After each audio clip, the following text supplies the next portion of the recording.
अब अपन आगे बढ़ते, अब बात करते हैं बड़ा इंपॉर्टेंट शासक नेक्स्ट कौन सा है, राणा लक्ष्य सिंह। कौन है? लक्ष्य सिंह। देखिए ये सब राणा ही है। अब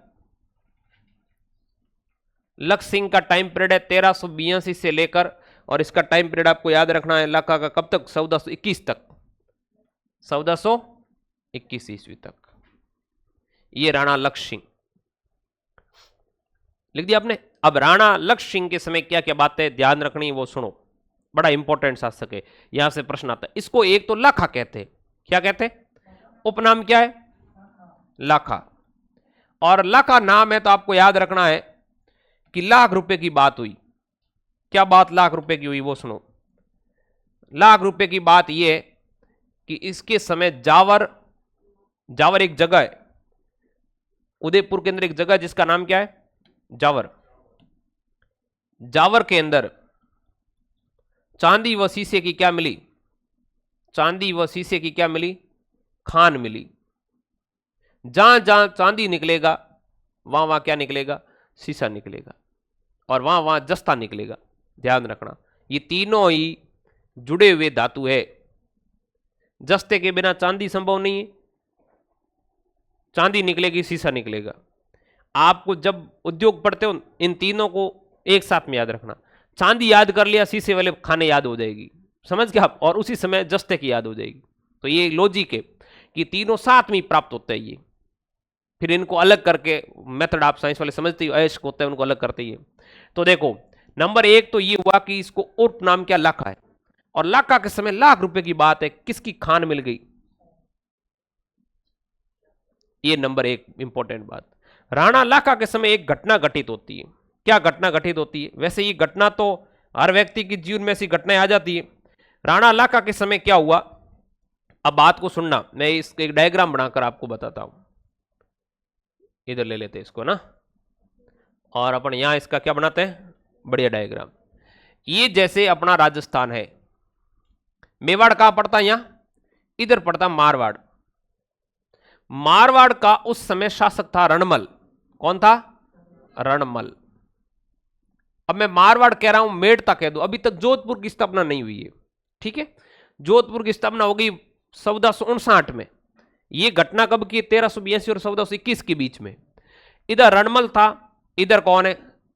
लक्ष्य सिंह। लक्ष्य सिंह का मतलब लाखा। लक्ष्य सिंह का बेटा था राणा चूड़ा। राणा चूड़ा आपको याद आ रहा? राव चूड़ा हमने कहीं पढ़ा था। कहां पढ़ा था?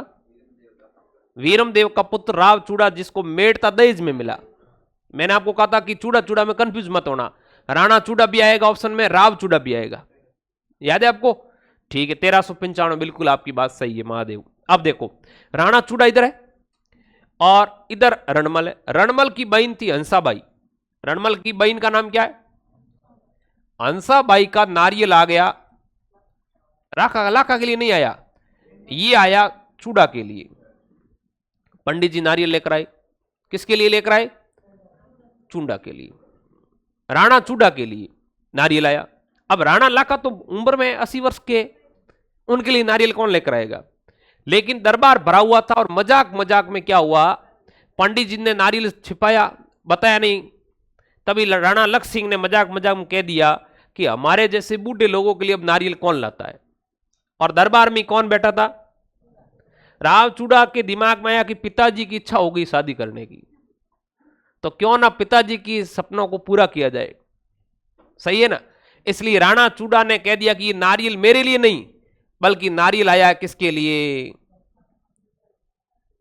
इस बुढ़ापे के अंदर नारियल लाना, 80 वर्ष की उम्र के अंदर, आयु के अंदर सोने पर सुहागा हो रहा है। देखो आप, रणमल को कहा कि हंसाबाई की शादी लक्ष्य सिंह से करो, तो रणमल ने कहा कि मैं राणा लक्ष्य सिंह से करूंगा हंसाबाई की शादी, मेरी बहन की, तो मेवाड़ का उत्तराधिकारी तो आप हो, तो क्या मेरे भाणेज आपकी सेवा करने के लिए हुए? भाई हंसाबाई और लक्ष्य सिंह की जो औलादे होगी वो राजा तो नहीं बन पाएगी, ज्येष्ठ पुत्री शासक बनेगा। तो राणा चूड़ा ने कहा कि यदि आपकी ऐसी इच्छा है तो मैं राजगद्दी का त्याग कर देता हूं। और इतिहास में भीष्म पितामह कहलाई। मेवाड़ के भीष्म पितामह कौन हो गए? क्योंकि इन्होंने प्रतिज्ञा की कि मैं राजगद्दी को स्पर्श नहीं करूंगा, बल्कि हंसाबाई और लक्ष्य सिंह की संतान ही मेवाड़ की अगली क्या होगी, उत्तराधिकारी। तो रणमल के दिमाग में अच्छा लगा कि क्योंकि अपनी बहन का बेटा अर्थात भाणेज शासक बनेगा, तो के शर्त के लिए क्या, तो शर्त लिखवाई, लिखित जरूरी है, आदमी बदल जाए क्या भरोसा है। इसलिए राणा चुंडा को मेवाड़ का क्या कहा जाता है, भीष्म पितामह कहा जाता है। और नारियल किसके लिए आ गया, लक्ष्य सिंह के लिए आ गया। शादी किसकी हो गई, लक्ष्य सिंह और हंसाबाई में क्या हो गई, शादी हो गई, दोनों विवाह कर लिया। और इनकी संतान हुई जिनका नाम था मोकल। क्या नाम था, इनकी संतान का नाम क्या था, मोकल। और मोकल जो 12 वर्ष का होगा ना तब शासक बन जाएगा। मोकल कितने साल का होगा, क्या हुआ, मोकल 12 वर्ष का होगा तब क्या बन जाएगा, शासक। और उसका संरक्षक कौन होगा, बताओ, अरे संरक्षक कौन होगा, ये संरक्षक बनेगा। कारण इन्होंने पहले से राजगद्दी क्या कर ली, त्याग कर ली। बात समझ में आई नहीं है आपको, बताओ। तो मेवाड़ का भीष्म पितामह किसे कहा जाता है, राणा चूड़ा को कहा जाता है। क्लियर होगी बात। और हंसाबाई की शादी किससे हुई, लक्ष्य सिंह से हुई। लक्ष्य सिंह की जब मौत हो जाएगी तो शासक कौन बनेगा, हंसाबाई की संतान अर्थात कौन बनेंगे, मोकल। मोकल के संरक्षक कौन होंगे, राणा चूड़ा होगा। इसलिए मेवाड़ में चूड़ावतों का स्थान अपने आप में क्या श्रेष्ठ है। ये चूड़ावत बाद में सलूम्बर ठिकाने के क्या कहलाते हैं बेटा, संस्थापक। अब तो सलूम्बर जिला बन गया, पता आपको, सलूम्बर ठिकाना, सलूम्बर ठिकाने के क्या कहलाते हैं, चूड़ावत। और राणा लाखा ने एक अच्छा काम कर दिया, मौत से पहले यह लिखवाया कि मेवाड़ के राज चिन्ह और भाले पर, ठीक है, किसका राज चलेगा, सलूम्बर का। अर्थात मेवाड़ के राज घराने में जो भी उत्तराधिकारी होगा उसका राज तिलक कौन करेंगे, सलूम्बर के चूड़ावत करते हैं। अभी आपने देखा होगा कि मेवाड़ के राज घराने के अंदर एक वारिस का उत्तराधिकारी जब घोषित किया गया तो वो चूड़ावत के ही हाथों से किया जाता है। वो अपने अंगूठे का रक्त निकाल कर क्या करते, तिलक करते। तो चूड़ावतों का स्थान श्रेष्ठ है, समझ गया। तो चूड़ावत श्रेष्ठ है। तो 16 ठिकाने थे मेवाड़ में। मेवाड़ में यूं तो ठिकाने 3 प्रकार के बेटे, इधर देखो, कॉन्सेप्ट आपके क्लियर होना चाहिए। 3 प्रकार के ठिकाने, 3 का मतलब समझे, श्रेणियां थी, फर्स्ट श्रेणी, सेकंड श्रेणी, थर्ड श्रेणी, ऐसे कैटेगरियां बनाई हुई थी। बिजुलिया में पढ़ा था, बिजुलिया किस श्रेणी का था, फर्स्ट श्रेणी, प्रथम श्रेणी का ठिकाना था। इसमें आते थे 16 ठिकाने, कितने, और 16 ठिकाने के जो हेड होते थे ना, जिनको हम ठाकुर कहते हैं, वो मेवाड़ में ठाकुर ना कहलाकर क्या कहलाते थे, उमराव कहलाते थे। क्या कहलाते थे, उमराव। उमराव शब्द यूज होता था। तो मेवाड़ में कितने उमराव थे, 16। उसमें 16वां जो ठिकाना था सबसे लास्ट, वो था देवगढ़। कौन सा था, देवगढ़। आगे अपन चित्रशैली में पढ़ेंगे देवगढ़, समझ आई बात। देवगढ़, चित्रशैली, द्वारिकादास, चूड़ावत, ठीक है। तो ये बात ध्यान रखना कि 16 ठिकाने थे। 16 ठिकाने में एक ठिकाना कौन सा बेटा, तो इन 16 जो ठिकाने, इसमें टॉप ठिकाना कौन सा, नंबर 1 पर सलूम्बर के जो जागीरदार या उमराव जो कहते थे, वो मेवाड़ के राज घराने वाले वहां साइन कर देते हैं। क्यों, वास्तविक उत्तराधिकारी कौन है, समझ आई बात। चूड़ा तो थे, लेकिन चूड़ा जो है, इन्होंने अपनी राजगद्दी का त्याग किया केवल पिता के सपनों को पूरा करने के लिए। अपने पिता के सपने को पूरा करने के लिए चूड़ा ने विवाह भी क्या कर दिया, कैंसिल। ऐसा हो सकता है आज के जमाने में, कैंसिल किया ना कि मेरी शादी नहीं, हंसाबाई की शादी किससे होनी चाहिए, बाद में की। लेकिन बात यह कि उस समय नहीं की। वो नारियल जो आया था वो किसके लिए हो गया, मना क्यों करेगा, है? तो क्या हो गया, राजाओं की इच्छा कभी पूरी होती है। आप ये साइंस वाले ज्यादा सोचोगे क्या हो गया, राजा तो एक ही क्या, अकबर की 500 रानियां थी। अब मेरे को ये समझ में बैठ रहा, अकबर के पास इतना समय कहां से मिला, मैं तो ये चिंता कर रहा हूं। 500 रानियां थी, हैं? अब तो एक नहीं संभलती, मार्केट जाकर तो 10 गालियां सुनानी पड़ती है लोग। और 500 रानियां, तो उस जमाने में रानियां होती थी ना, वो इसलिए तो उनको पर्दे में रखा जाता था कि महिलाओं को बाहर नहीं लाना। कारण क्या था कि यदि बाहर लाई प्रकट हो गई तो फिर वो शासन चलाने नहीं देती थी, क्योंकि महिलाओं की इच्छाओं को कभी पूरा नहीं किया जा सकता, कभी नहीं किया जा सकता, ये सच है। लो, ये कहेंगे अब ऐसा कुछ नहीं है। अब आजकल बेटे पढ़े लिखे लोग चलिए कोई बात नहीं है। अब ये आपकी बात समझ में आ गई। अब आगे बढ़ते और क्या अपने टू द पॉइंट बात करते, छोड़ो ये हिस्टोरिकल चीजें, इतिहास में कुछ भी हो सकता है। सिकंदर की कितनी रानियां थी आज दिन तक गिनी नहीं गई, क्योंकि सिकंदर ने 3 महाद्वीपों पर शासन किया। अफ्रीका में यूरोप में पैदा हुआ, एशिया में उसने जीता, एशिया को पूरा जीता उसने, भारत तक पहुंचा वो पौरुष नदी तक घनानंद के समय, और अफ्रीका में उसकी मौत हुई। तो यूरोप, एशिया और अफ्रीका, अफ्रीका का उत्तरी भाग, इन तीनों पर उसका शासन रहा है। तीनों इलाकों में जहां जहां गया, तो आज हम जिसको बलात्कार कहते हैं, उस जमाने वो शादियां होती थी बस, और कुछ नहीं होता था। हवस के शिकारी इसी प्रकार चलते, उनका यही था टारगेट, वो चलते रहते थे बस। और उनकी पता नहीं कितने कबीले ही पैदा हो गए। ये जो अपने है ना, डीएनए मैच कराओगे सिकंदर के, कहीं जाकर मिल सकते हैं अपने। ये रियल में है। आज भी विवाद चल रहा है अपने डीएनए को लेकर, कई विवाद खड़े कि अपना डीएनए किससे मिलता है, तो कई विदेशी जातियों से मिलता है। उसका कारण यही है कि अपन को पता नहीं कि डीएनए कहां कहां से आकर मिल जाते हैं, ठीक है। कारण ये कि उस जमाने में घुमक्कड़ लोग होते थे, ठीक है, और उस जमाने में ये चीजें नहीं होती थी, संवैधानिक चीजें क्या है, अधिकार क्या होता है, ये कोई नहीं समझता था। समझते थे क्या? नहीं समझते थे, क्योंकि अपना जीवन ही ऐसा ही था। समझ गया? अब देखिए आगे बात करते और क्या हुआ। देखो राणा लक्ष्य सिंह के समय एक बात और हुई। क्या हुई? राणा लक्ष्य सिंह बैठे बैठे शर्तें लगा लेते थे, और राणा लक्ष्य सिंह के समय यह हुआ कि एक बंजारा था, उस बंजारे ने एक झील बनवाई बेटे, छत्रपाल नामक बंजारा है। बंजारे का नाम क्या है? छत्रपाल। छत्रपाल ने उदयपुर के पीछे कौन सी झील बनाई? पिछोला झील। कौन सी झील बनवाई? अब ये पिछोला झील का निर्माण एक बंजारे ने करवाया। ये कौन है? बंजारा। बंजारा क्या होता है आपको पता है? घुमक्कड़ व्यापारी होते हैं। तो एक छत्रपाल नामक बंजारे ने कौन सी झील का निर्माण करवाया? पिछोला झील। ये झील का निर्माण करवाया कोई इतना इंपॉर्टेंट है? सीधा पूछा जाता है तो झील में भी पढ़ा होगा सर ने आपको। लेकिन अब मैं जो कहानी बता रहा हूं वो सुनो। ये जो झील है, इस झील के किनारे एक दिन क्या हुए, राणा लाखा बैठे इधर आराम से ठरके से, राणा लाखा बैठे, और इधर क्या हो गया, बैठे बैठे क्या आपको पता ही है, राजा नशा तो करते ही है, महफिलें करते करते उनके क्या एक सामने एक नटनी खड़ी थी। कौन खड़ी थी? नटनी। और नटनी से शर्त लगा बैठे। नटनी ने कहा कि मैं इस रस्सी के सहारे इस झील के इस किनारे जा सकती हूं। नटनी ने क्या कहा? मैं रस्सी यानी डोरी के सहारे इस झील को पार कर सकती हूं। अब इतनी बड़ी झील है। राणा लाखन का ऐसा होता है क्या? तेरे को चक्कर आएगा तू गिर जाएगी, तेरे को चक्कर आएगा और क्या हो जाएगी, चक्कर आने से तू गिर जाएगी। कोई झील पार होती है? 1.5-2 किलोमीटर झील की चौड़ाई है। पानी के अंदर आपको पता ही है, सिर घूमने शुरू हो जाता है और गिर जाएंगे। लेकिन नटनियों का काम आपको पता है, नटन जो नट जाती होती है वो इस प्रकार की खेल प्रदर्शनी करके अपनी आजीविका चलाती है। यहां पर भी देखा होगा। तो वो बड़े मजबूत होते हैं और दक्ष होते हैं इसके अंदर। तो शर्त लगा दी, और एक नटनी ने इस शर्त को मंजूर कर लिया कि चलो।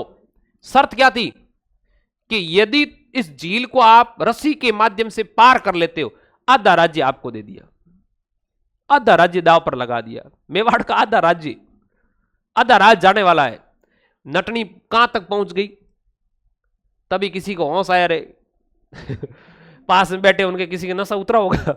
उनको लगा कि अब स्थिति यह है कि राणा लक्ष्य सिंह ने तो शर्त लगा दी है, सुबह देना पड़ेगा। इससे अच्छा है कि अपन क्या कर लेते हैं। अब वो जैसे ही उन्होंने वहां से काटो ढीली करो, नटनी थी वो कहां डूब गई? झील के अंदर। कुल मिला के नटनी को मारना था, कारण नहीं तो सुबह राज्य लेगी दरबार के अंदर की मैंने शर्त जीत ली, ठीक है ना, ना रहेगा बांस ना बजेगी। इसलिए इसके अंदर एक चबूतरा बनाया उसकी याद में। इसको क्या कहते हैं? नटनी का। अब बात आपको समझ में आई? नटनी का चबूतरा यहां है। क्लियर? अब क्या हुआ, एक और शर्त राणा लाखा ने लगे। देखो आप बुढ़ापे की क्या शानदार महफिल है, इसके साथ घटना ही घटना हो रही है। राणा लक्ष्य सिंह के समय लाख रुपए की बात जावर की खान, लाख रुपए की बात हंसाबाई जैसी एक राजकुमारी से शादी, वो भी 80 वर्ष की उम्र के अंदर। लाख रुपए की बात क्या, पिछोला झील का बनना छत्रपाल बंजारे के द्वारा, और शर्त लगाकर आधा राज्य देने की शर्त लगा देना। अब और क्या घटना हुई देखो। राणा लक्ष्य सिंह ने एक और शर्त लगा दी बैठे बैठे कि बूंदी का किला नहीं जीतूंगा तब तक खाना नहीं खाऊंगा। बूंदी के किले जीतने की शर्त लगा दी कि बूंदी का किला मैं जब तक नहीं जीतूंगा तब तक खाना भोजन नहीं करूंगा, आ मरण अनशन। बूंदी का किला जीतना। अब बूंदी का किला अचानक कैसे जीता जाए, और राणा यदि खाना नहीं खाएंगे तो राणा जी का स्वास्थ्य बिगड़ जाएगा। इसलिए दरबारियों ने समझाइश की और कहा कि नहीं, कि शर्त तो शर्त ये, आज के जमाने की तरह नहीं है थूक के चाड़ ले, राजा थे। इसलिए क्या किया, एक मिट्टी का किला बनवाया। क्या बनवाया? एक मिट्टी का किला बनवाया। और इस किले की रक्षा करने के लिए आड़ा था एक कुंभकर्ण। आड़ा समझ गया आप? आड़ा चौहान होते, जो कोटा बूंदी के जो राजपूत होते वो आड़ा चौहान है। कुंभकर्ण ने इसकी रक्षा की। कुंभकर्ण ने कहा कि तू इस दुर्ग की रक्षा करना, और राणा लख आएंगे, राणा लख आए तब क्या कर लेना, तू हथियार नीचे डाल देना। राणा लख आए तो हथियार क्या कर देना। नहीं पता था, मिट्टी का किला बनाया शर्त तोड़वाने के लिए, ऐसा प्रयास किया गया। ठीक है, कि इसकी सुरक्षा किसको जिम्मेदारी सौंपी? कुंभकर्ण आड़ा चौहान है। और कितने सैनिकों के साथ राणा लख आया? 300 सैनिकों के साथ, कि आप जैसी जैसी आए तब आप हथियार डाल देना और किले को वो क्या कर लेंगे, जीत लेंगे, और शर्त क्या हो जाएगी, टूट जाएगी। लेकिन कुंभकर्ण मारने वाला कहां था? इसका भी वो जग गया कि बूंदी अपना राज करना है। और कहते हैं कि राणा लाखा और कुंभकर्ण के बीच में जबरदस्त युद्ध हो गया, मजाक मजाक में युद्ध में बदल गई। और इतना युद्ध हुआ कि कुंभकर्ण ने 300 सैनिकों को मार दिया मिट्टी के किले के लिए। अब आप देखो इससे बड़ी क्या मजाक होगी, वास्तविक युद्ध में बदल गया। मतलब कहानी तो ये थी कि हथियार डाल देना और जीत लेंगे।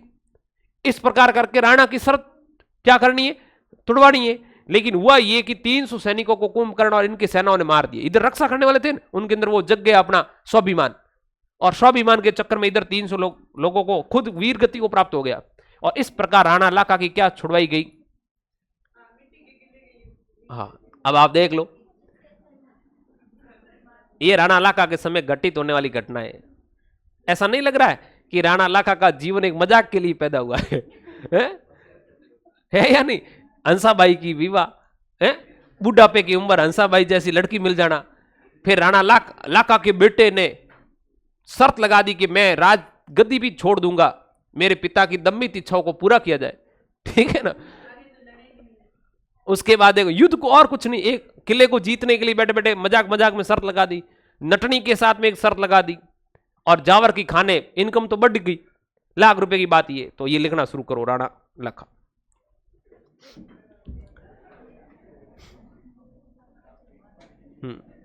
हेडिंग डालो लक्ष्य सिंह, उपनाम क्या है, लाखा। टाइम पीरियड है इनका 1382 से लेकर 1421। लिखिएगा, पहला पॉइंट लिखो, बोलूं? लिखिए, राणा लाखा के शासन काल में, राणा लाखा के शासन काल में जावर में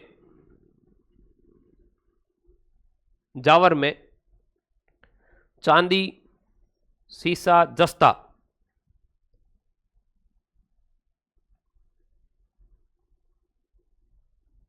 जावर में चांदी, सीसा, जस्ता की खान प्राप्त हुई।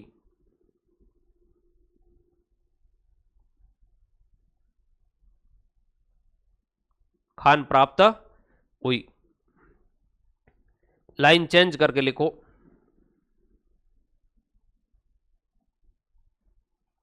लाइन चेंज करके लिखो, छत्रपाल नामक बंजारे ने, छत्रपाल लिखा नहीं था कहीं ना, दूसरी स्लाइड पर लिखा ना, छत्रपाल नामक बंजारे ने लाखा के समय पिछोला झील बनवाई।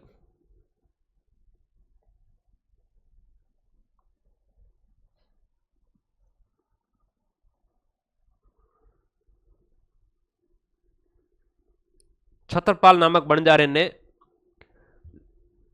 राणा लाखा के समय पिछोला झील बनवाई।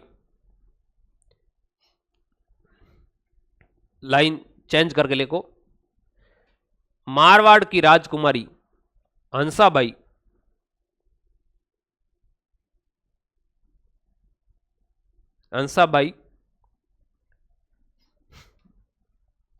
मारवाड़ की राजकुमारी, मारवाड़ की जगह मंडोर आ जाए तो गलत मत करना। कारण इधर देखो, मंडोर का कौन है? रावचूड़ा, ये रावचूड़ा है, रावचूड़ा की ये बेटी है और ये इसका क्या है? पुत्र है, ये पुत्री। अब आप गजब देखो संयोग, रावचूड़ा की बेटी का विवाह राणाचूड़ा से होना था। रावचूड़ा की बेटी हंसाबाई का विवाह राणाचूड़ा से होना था, लेकिन हुआ किससे? लक्ष्मी से। समझ आई बात? ये ध्यान रखना है। तो ये अभी तक जोधपुर नहीं हुआ है, मंडोर है, और मंडोर दहेज में किसको मिला? रावचूड़ा को मिला है। तो आप जोधपुर नहीं करना, मारवाड़ लिख दो या मंडोर लिख दो, क्योंकि जोधपुर की स्थापना कौन करेगा? रणमल का बेटा होगा जोधा, वो करेगा। ठीक है, और रणमल यहां क्या करेगा? जैसे होगा ये कि राणाचूड़ा क्या होगा? राजगद्दी त्याग देंगे। लक्ष्य सिंह शादी होने के बाद ये मोकल जब उत्तराधिकारी बनेगा, तब राणाचूड़ा इसका संरक्षक है। किसका संरक्षक है? मोकल का। मोकल का संरक्षक होने की वजह से राणाचूड़ा ध्यान रख रहे थे, लेकिन हंसाबाई को कहीं डाउट लग रहा था। डाउट ये था कि कहीं ऐसा नहीं हो जाए राणाचूड़ा मोकल की हत्या कर दे, इसलिए शक करती थी। किसके ऊपर? हर बात पर राणाचूड़ा पर वो विश्वास नहीं करती थी कि ये बढ़िया संरक्षक है या नहीं, इसलिए राणाचूड़ा स्वयं क्या करते? मेवाड़ छोड़ देते। उनको लगा कि मैं मेरी प्रतिज्ञा पर अडिग नहीं हूं, ऐसा इनको लग रहा है परिवार वालों को, तो क्यों ना कि मैं मेवाड़ी छोड़ दूं। और मेवाड़ छोड़कर चले गए, ये मांडू चले जाते हैं। मांडू मध्य प्रदेश में पड़ता है। ठीक है, और राणाचूड़ा जो है वहां से चले गए मेवाड़ से। अब संरक्षक कौन बन जाएगा? मामा बन जाएगा। कौन? मोकल। मोकल का संरक्षक कौन हो गया? रणमल। रणमल संरक्षक बनेगा, तो रणमल का हस्तक्षेप बढ़ गया कहां पर? मेवाड़ में। और आपको पता है कि भाई ननियाल पक्ष से कोई आकर और भाणजे के परिवार में हस्तक्षेप करे, ये कितने दिन चलेगा?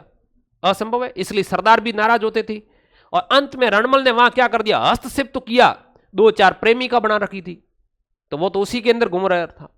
और फिर क्या हुआ? पता चला कि रणमल यहां पर ज्यादा क्या कर रहा है? हस्तक्षेप कर रहा है। तो मोकल का बेटा होगा कुंभा, राणा कुंभा जिसको हम कहते हैं। कुंभा मोकल की हत्या करवा, सॉरी रणमल की क्या करवा देगा? हत्या करवा देगा। रणमल की हत्या कौन करवाएगा? कुंभा।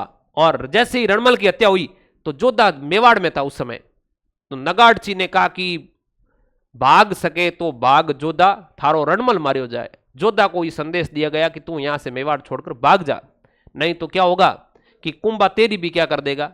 हत्या। क्यों? क्योंकि रणमल का हस्त बढ़ गया था ना ज्यादा, इसलिए सरदारों के कहने से रणमल की हत्या करवाई ताकि रणमल का हस्तक्षेप कम हो जाए। फिर हंसाबाई बीच में पड़ गई।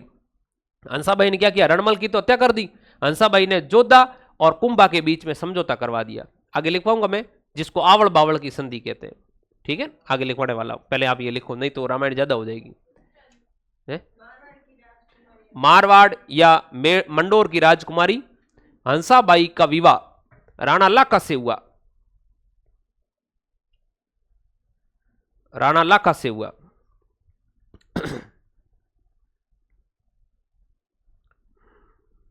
क्लियर?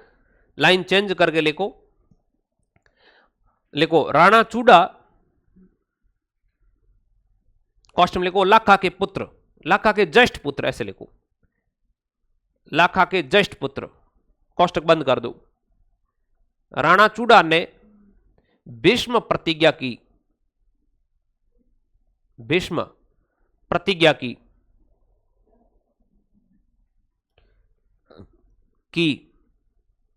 भीष्म प्रतिज्ञा की, डैश या इन्वर्टेड कॉमा लगा के लिखो, मेवाड़ का अगला उत्तराधिकारी, मेवाड़ का अगला उत्तराधिकारी हंसाबाई की संतान होगी। हंसाबाई की संतान होगी तथा मैं उनका संरक्षक रहूंगा। मैं उनका संरक्षक रहूंगा।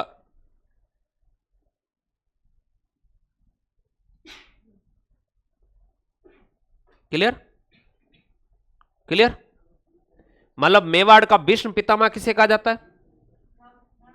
लाइन चेंज करके लिख दो, डायरेक्ट ये प्रश्न आता है। देखो मेवाड़ का भीष्म पितामह, मेवाड़ का भीष्म पितामह, मेवाड़ के भीष्म पितामह कौन है? राणा चूड़ा, राणा चूड़ा। ये मेवाड़ के क्या है?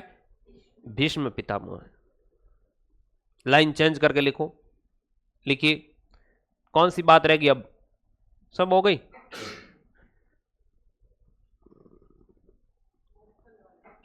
अब लिखो, हेडिंग डालो मिट्टी के दुर्ग की कहानी, मिट्टी के दुर्ग की कहानी या मिट्टी के दुर्ग, जो भी लिखो हेडिंग डाल दो छोटी सी। लिखो, ऐसा वृत्तांत मिलता है कि, ऐसा वृत्तांत मिलता है कि लाखा ने कसम खाई। ऐसा वृत्तांत मिलता है कि लाखा ने कसम खाई।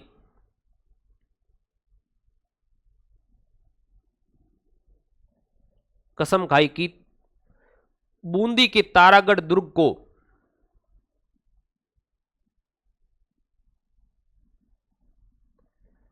बूंदी के तारागढ़ दुर्ग, तारागढ़ दुर्ग दो है बेटा, वेरी गुड।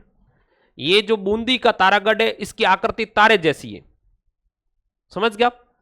और जो अजमेर का तारागढ़ है, अजमेर का, वो जो अजमेर का तारागढ़ है वो आपको ध्यान रखना है कि उसको बनाने वाला है पृथ्वीराज सिसोदिया। इधर देखो, थोड़ी सी सुना देता हूं। सांगा का नाम सुना आपने? सांगा का नाम सुना है? सांगा का ही भाई है, इसका नाम क्या है? पृथ्वीराज। इसको इतिहास में उड़ना राजकुमार कहते हैं। कैसा राजकुमार? उड़ना राजकुमार, क्योंकि कुंभलगढ़ की दीवार पर घोड़ा दौड़ाता था ये, फास्ट गति में, बहुत तेज गति में। ये इसका शौक था। कुंभलगढ़ की दीवार बहुत चौड़ी है, जिसमें 4 घुड़सवार एक साथ में दौड़ सकते हैं, इतनी चौड़ी है। इसके ऊपर घोड़ा दौड़ाता था सुबह सुबह, तो लोग इसको कहते थे कि ये तो राजकुमार उड़ रहा है, तो उड़ना राजकुमार कहते थे इसको।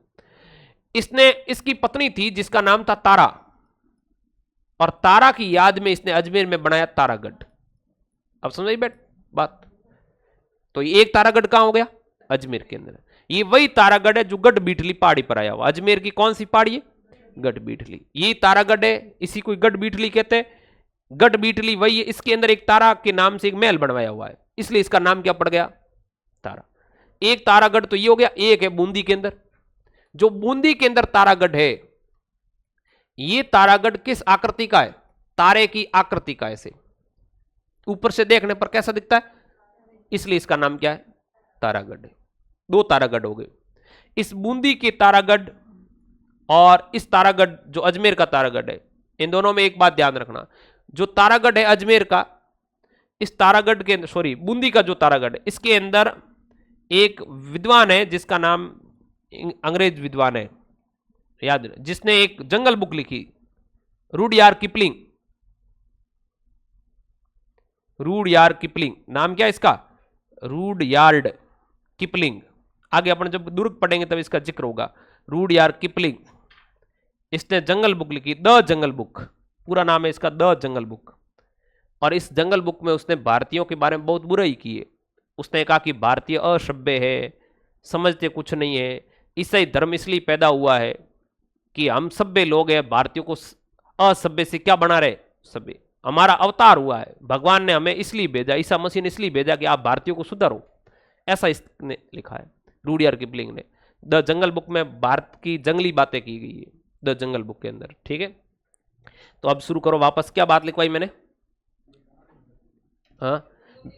हाँ लिखो, ऐसा वृत्तांत मिलता, लिख दी लाइन, कि मैं तारागढ़ दुर्ग को जीत नहीं लूं तब तक भोजन नहीं करूंगा।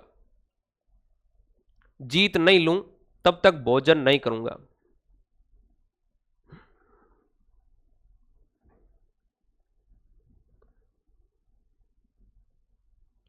आगे लिखो, शर्त को तोड़वाने के लिए मिट्टी का दुर्ग बनाया गया।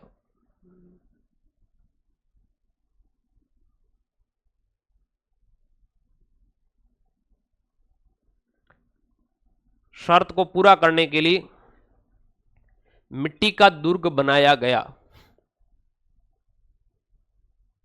जिसकी रक्षा आड़ा राजपूत कुंभकर्ण ने की।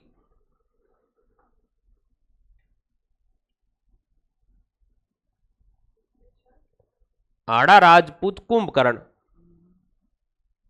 कहां गया वो, पीपीटी थी ना। आड़ा राजपूत कुंभकर्ण, ये ना कुंभकर्ण, आड़ा राजपूत कुंभकर्ण ने की। क्लियर। बाद में इसको जीत लेते हैं। इतना ही प्रश्न ये पूछा जाएगा कि मिट्टी की राणा लाखा के द्वारा मिट्टी के दुर्ग को जब जीता गया तो उसकी रक्षा करते हुए कौन वीर गति को प्राप्त हुई। बस ये ध्यान रखना है। जीता तो बाद में ही, क्यों जीतना ही तो था इसलिए बनाया गया, लेकिन हुआ ये कि इनका स्वाभिमान जग गया और ये वास्तविक लड़ाई पर आ गई और इन्होंने कितने लोगों को मार दिया। ये आंकड़ा कोई पूछेगा नहीं, इतना डिटेल आपको ये नाम याद रहना चाहिए कि मिट्टी की दुर्ग की रक्षा किसने की, आड़ा राजपूत था कुंभकर्ण। बस ये बात याद रखनी। क्लियर। अब दो विद्वान थे इनके दरबार में, उन दो विद्वानों के नाम लिखो। लिखो संस्कृत के विद्वान। संस्कृत के विद्वानों के नाम याद रखना, जोटिंग भट्ट और धनेश्वर भट्ट। संस्कृत के विद्वान है ये।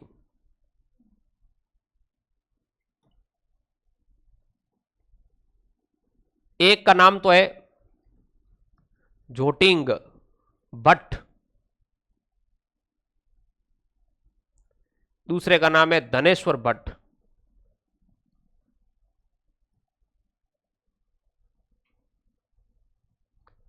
ये दो विद्वान याद रखना। भट्ट भट्ट किसके समय, लाखा के समय। लाखा दो अक्षर का शब्द है, भट्ट भी डेढ़ अक्षर, ये ना ढाई अक्षर समझ लो, ढाई अक्षर का है भट्ट। भट्ट तो लाखा बैठे बैठे क्या कर लेता, भट्ट से शर्त लगा लेता था। भट्ट मारवाड़ी शब्द भट्ट कर तो है बहुत जल्दी, क्या कहूँ तो भट्ट कॉम कर दूंगे। मारवाड़ी शब्द सुना आपने, हैं बैठ बैठ के वो तो भट्ट कर आऊंगे हमें। अरे भट्ट का मतलब क्या, फट ऐसे याद रखने को बता रहा हूं ताकि भट्ट आती दिमाग में आना चाहिए कि भट्ट शर्तें कौन लगाता था, राणा लाखा लगाता। अब नेक्स्ट हेडिंग डालो,